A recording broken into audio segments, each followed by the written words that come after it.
Alright guys, I'm going to go ahead and fill in some areas in this painting that I did. What I have here is I have just my paintbrush that I made. It's actually out of a makeup brush, but this is my secret weapon. So let me show you guys. So I went ahead and painted everything, and what I'm going to go ahead and do is put some green in there. So I smudge this in water and press it up against the side.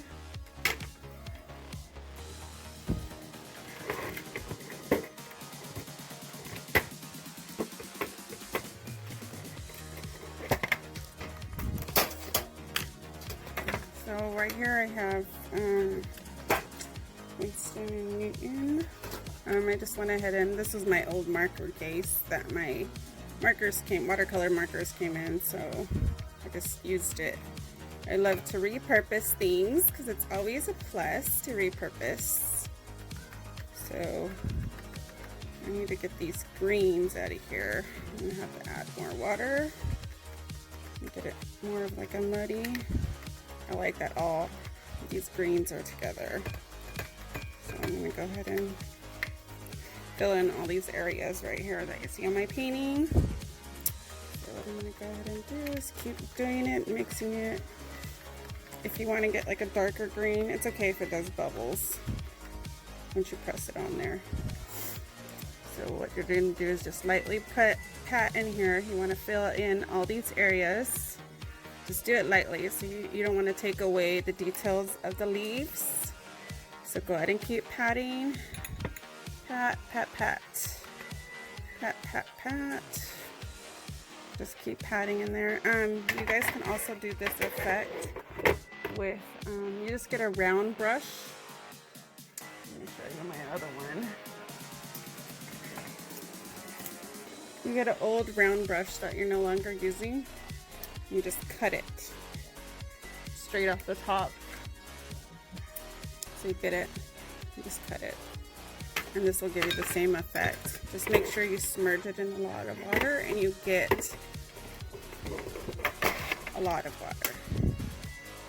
So of course this one's gonna give more of like a darker tone than my other brush.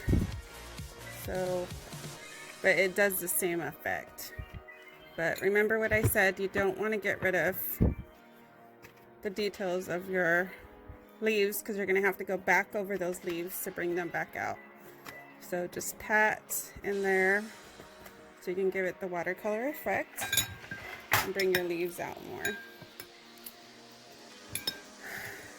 So what I do, so I can show you guys, sorry this metal pan is making a lot of noise. I usually put it in the water and then I wring it out, squeeze it, mix it around and then squeeze it so you get the water out.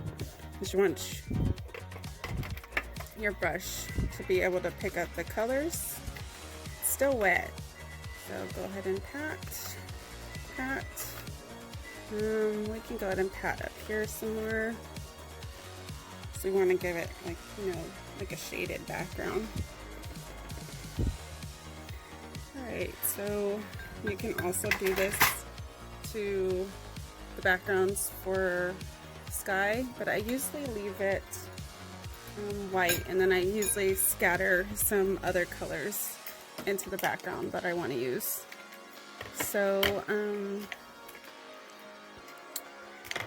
but this brush that I made right here is one of my favorite brushes.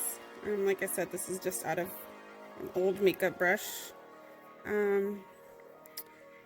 What I use is, believe it or not, I just get a stick and I attach the brush to the stick with super glue, and then that way I can have a lot of these to use.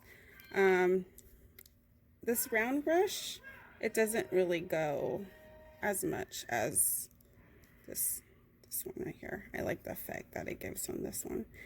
So this is my secret right here. So this round brush, I believe I got it from Michael's.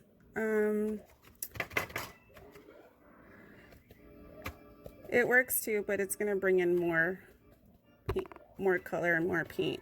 See how it bleeds down? It gives more color. And that's what you want. So what I'm going to go ahead and do is I think I'm going to use... Yes, Mommy? buddy. Mommy. Yes, buddy. It was New Super Mario Bros. That I used to have. What was it? New Super Mario Bros. 2. Oh. So I just put some water in here, mix it around. Just gonna keep doing it. You want it to get like a wet consistency. Just keep patting till you get the color you need. Okay, so what we're gonna do is we're gonna go into here. Just pat, pat, pat. It's okay if it bleeds because we're making like a loose color effect.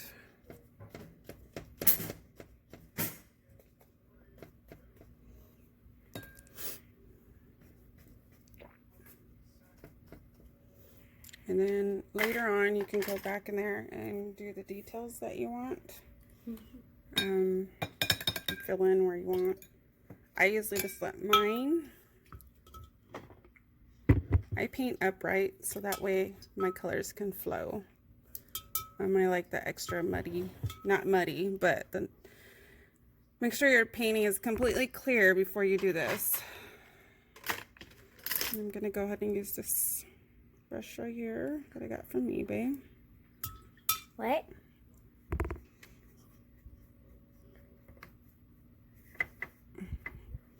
Did you say eBay? Mm-hmm. Oh. Just gonna fill in some of these areas right here. Just pat, pat, pat, pat. So you got some coloring. You want to still leave some of the white. Just pat, pat, pat. All right, so see this one? You want to leave the white in there. But see, you don't want this much white. Usually I have a lot of experience drawing. So what I do is I just draw basically with the watercolor and the paintbrush my painting that I want to do. And you could either do this with markers, the watercolor pencils, watercolor markers, or you can do it with paint, which I've learned to do it with paint.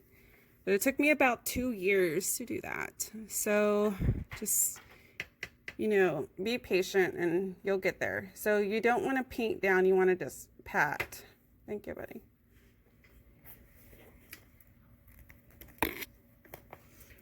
So you want to just pat.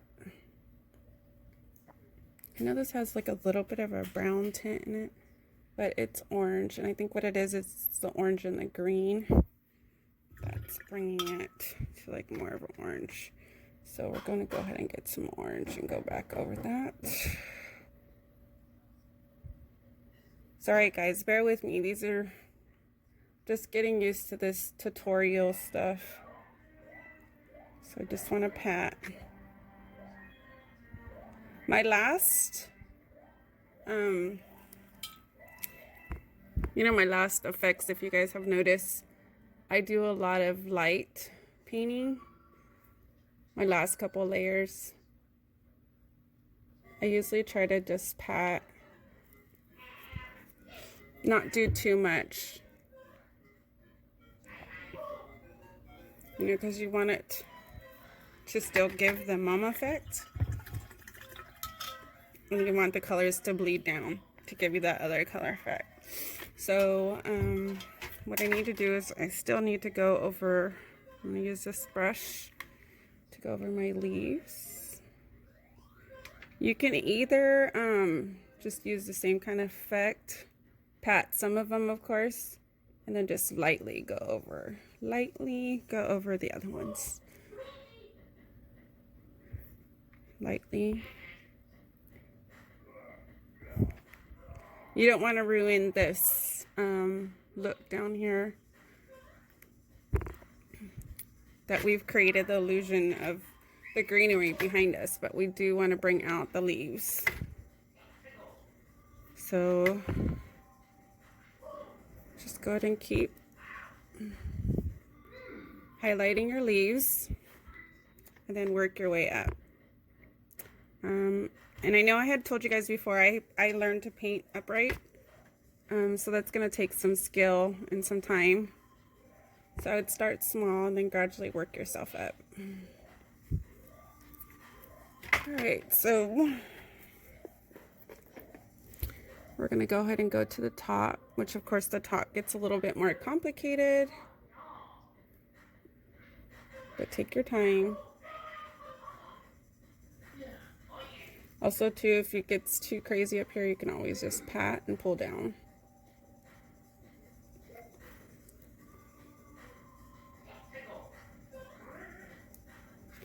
I'm really liking this brush right here. I got it off eBay, off the order of the other ones. I put it on my Instagram. So just keep on. And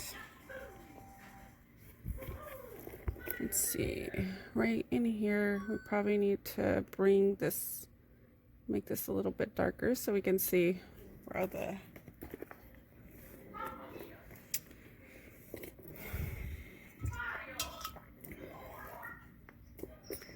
so right in this area right here, I'm not going to do a lot of leaves over here because I want to give the illusion that it's this and this.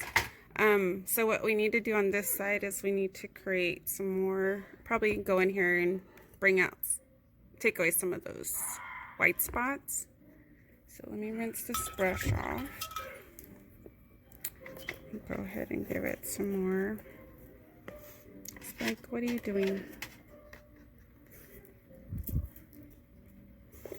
So what we're going to do here is we're just going to slowly go in here, bring on some, take care of some of this white. And like I told you before, I am using, this is not Daniel Smith that I'm using, this is Newton and Windsor watercolors. And then I just went ahead and used my marker tin that it had came in. See? So that way I can use it to reuse my paints. So we're going to do this part up here. So this is a little bit light, so I would go ahead and go back over, try to bring out your flower more. When you have a green like that, just go over it underneath. I'm going to try to give the illusion, but not really. So just lightly go over the edges and just outline them. And reshape them into like what you need it to go into.